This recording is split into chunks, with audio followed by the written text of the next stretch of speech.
Assalamualaikum warahmatullahi wabarakatuh. Kali ini kita akan belajar tentang farmakologi anemia ya.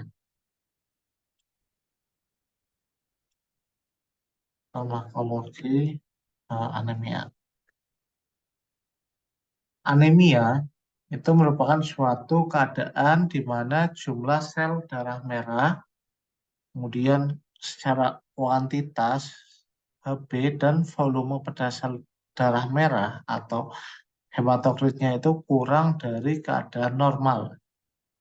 Nah, untuk wanita dan pria itu ada nilai sendiri ya. Jadi kalau pada pria Hb kurang dari 14 itu baru dikatakan sebagai anemia. Tetapi pada wanita Hb kurang dari 12 ya itu sudah bisa dikategorikan sebagai anemia. Hematokrit pada pria disebut dengan anemia jika kurang dari 41%. Tapi kalau pada wanita kurang dari 37%. Gejala yang biasa timbul, yang pertama biasanya pucat, konjungtiva anemis, kemudian sakit kepala, ya, suka pusing, lemah, dan cepat lelah. Pada anemia berat, maka akan mengalami anoreksia, ya, diare, stomatitis, ya, kemudian pingsan, dan tinnitus atau telinganya itu berdengung, ya. Anoreksia nggak suka makan, ya, tidak mau makan, rasa nggak nyaman kalau makan. Macam-macam anemia, ada anemia normositik, normokromik. Ya, kita lihat dari katanya normositik ya. Normo itu normal ya, sitik. Sitik itu sel ya. Selnya normal. Normokromik, krom itu warna ya. Warnanya apa? Normal. Jadi ukuran dan bentuk sel darah merahnya itu normal. Jumlah hemoglobin normal ya. MCV normal, MCHC normal atau bisa juga normal ke arah rendah. Nah, anemia normositik normokromik itu disebabkan karena kehilangan darah akut ya. Pendarahan ya, pendarahan hebat mungkin pos KLL ya, kecelakaan lalu lintas mengalami pendarahan ya. Anemia normositik normokromik. Kemudian hemolisis, darahnya mengalami lisis. Penyakit kronis termasuk infeksi ya, infeksi, gangguan endokrin, gangguan ginjal ya, di mana kita ketahui bahwa ginjal itu eh, memiliki fungsi untuk mencuci darah ya, jadi mencuci darah. Kegagalan sumsum tulang ya, dalam produksinya mungkin terganggu di sini ya, sumsum tulang belakangnya. Penyakit-penyakit metastatik pada sumsum tulang ya. CA ya. Anemia makrositik normokromik ya. Makro ya, makro itu kan besar.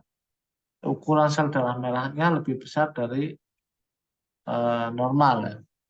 Normokromik karena hemoglobinnya itu normal ya. Warnanya normal ya. Dengan adanya MCV-nya itu tinggi, MCHC-nya itu normal. Penyebabnya karena gangguan atau terhentinya sintesa asam nukleat DNA. Seperti yang ada pada pasien yang mengalami defisiensi B12 atau asam folat. Kemudian anemia mikrositik normokromik ya, mikro ya, berarti selnya mikro ya, kecil. Ukuran sel darah merahnya lebih kecil dari normal. Jumlah Hb-nya kurang dari normal ya. MCV kurang, MCHC kurang.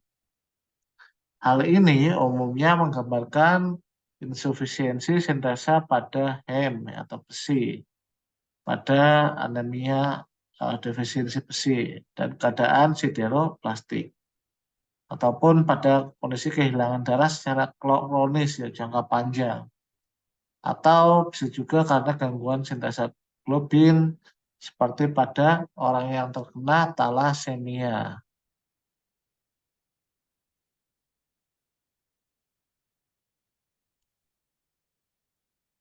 Penyebabnya karena peningkatan kehilangan sel darah merah dan penurunan atau gangguan pembentukan sel ya atau deseriotropoiesis. Kemudian ada anemia aplastis ya, yaitu gangguan pada sel-sel induk tulang belakang yang menimbulkan kematian. Pada keadaan ini jumlah sel darah yang dihasilkan tidak memadai ya, jadi penurunan produksi sel darah merah. Terus bagaimana penanganannya? Penanganannya kalau untuk anemia defisiensi besi maka diberikanlah besi ya, atau Fe ya, dengan cara mengatasi penyebab pendarahan kroniknya. Mungkin karena pada ankylostomiasis ya ini cacingan ya, orang yang cacingan ini diberikan antalmintik ya tempat obat cacing sesuai ya. Bisa pakai pirantal pamuat ya. Kemudian anemia pada penyakit kronik atau keganasan. Ini terapi penyakit dasar. Bila sudah parah dilakukan transfusi darah merah seperlunya saja. Kemudian pemberian kobalt dan eritropoietin ya. Ini untuk nantinya membantu pembentukan sel darah merah. Kemudian anemia pernisiosa atau defisiensi vitamin B12. Dengan cara pemberian vitamin B12 1 gram per hari ya selama 5 sampai 7 hari, nanti akan diulangi setiap bulannya.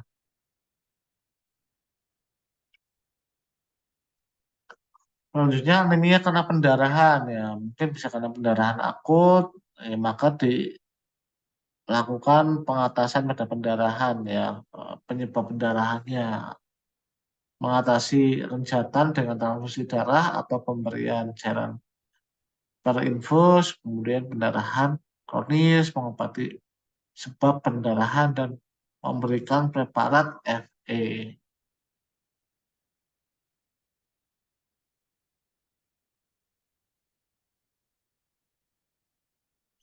Selanjutnya eh, anemia hemolitik ya, misalnya berarti litis ya, atau hancur, lisis. Disesuaikan dengan penyebabnya ya, kita harus tahu penyebabnya dulu. Kemudian jika karena toksis imunologi, maka diberikan obat sitostika ya, seperti klorambusil dan siklofosfamid. Anemia aplastik dengan cara transfusi darah, atasi komplikasi dengan antibiotik atau pencegahan infeksi, pemberian kortikosteroid pada pendarahan akibat trombositopenia, androgen, nefroxamine viriliasis atau si air, imunosupresif dengan diberikan siklosporin karena contohnya pada siklosporin, globulin dan anti timosid. Cara pengatasannya bisa dengan transplantasi sumsum tulang.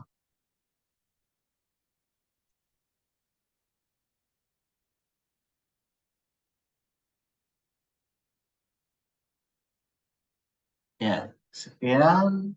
Semoga bermanfaat. Wassalamualaikum warahmatullahi wabarakatuh.